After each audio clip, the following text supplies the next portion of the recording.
আগের থেকে ওই যে নিচ থেকে আমরা উঠতেছি, উঠতে এখন আরেকটা যাইমো। এখন আবার 9 নম্বরে আমরা ব্রেক করতেছি। এই যে আরেকটা স্টেশনে লাসাগেরা। এই যে রাস্তা দেখো কত সুন্দর, মাটির নিচে রাস্তা করে রাখছে। এই যে রাস্তাগুলা করে রাখছে, রাস্তা করে দেখো, গ্রাসের রাস্তা আছে। এই যে নর্থ, এই যে মাটির নিচে, এই রাস্তাটা কিন্তু মাটির নিচে, সম্পূর্ণ মাটির নিচে করা। এই যে নিচ থেকে ওটা, এই যে আমরা উঠতেছি আবার 9 নম্বর লাইনে। একটা লাইন থেকে একটা লাইন ডিফারেন্স করছে, বুঝলি, অনেক নিচে, এগুলা চিন্তা করা যাইব না। এই যে দেখো মাটির নিচে এত পরিষ্কার, এত পরিষ্কার পরিচ্ছন্নভাবে রাখছে সুন্দর করে। এই যে এখানে আসছে, এই যে নিচে আমরা ফলাই আসছি, এই লাইনগুলো দেখাই আসছি, এই যে আসছে, দেখছো। আর সুন্দর, মানে একটা দেশ এত সুন্দর প্রযুক্তিতে তৈরি করছে।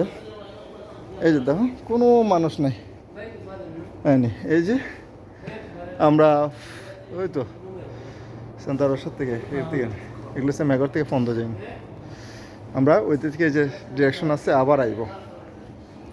একটা স্টেশন এত সুন্দর পরিষ্কার, কোনো এই যে দেখো এটা হলো সিট, এই যে সাদাগুলো আছে সিট, এই যে সিট স্টেশন, মানে এগুলো সিট করে রাখছে। এই সিটগুলো মানুষ বসার জন্য, যাতে এসে স্টেশনে 10 মিনিট 5 মিনিট ইয়ে করা। এই যে টাইম আছে আর 3 মিনিট 32 সেকেন্ড আছে আমার পরবর্তী গাড়িটা আওয়ার জন্য, মেট্রোটা। তো আমি আপাতত বন্ধ করে দিতেছি, যখন মেট্রোটা আবার আইব আমি ওইটা দেখাই। মানে এই যে অল্প কিছু মানুষ বই রয়েছে এখানে নিরবিলি, কারো ডিস্টার্ব নাই, মানে কারোর সাথে কোনো ধরনের কথা নাই যে কোনানো যাইব, কোনো ধরনের হকার নাই, কোনো ধরনের মানুষের ডিস্টার্ব নাই। মানে তুমি তোমার টিকিট কেটে তুমি ঢুকছো এইখানেও, আর কেউ তোমার ডিস্টার্ব করবে না। কোনো ধরনের পাগল ছাগল বাংলাদেশে আছে যে মেট্রো স্টেশনে এ ঢুকবো কোনো না, যার প্রয়োজনীয় সে এখানে ঢুকবো।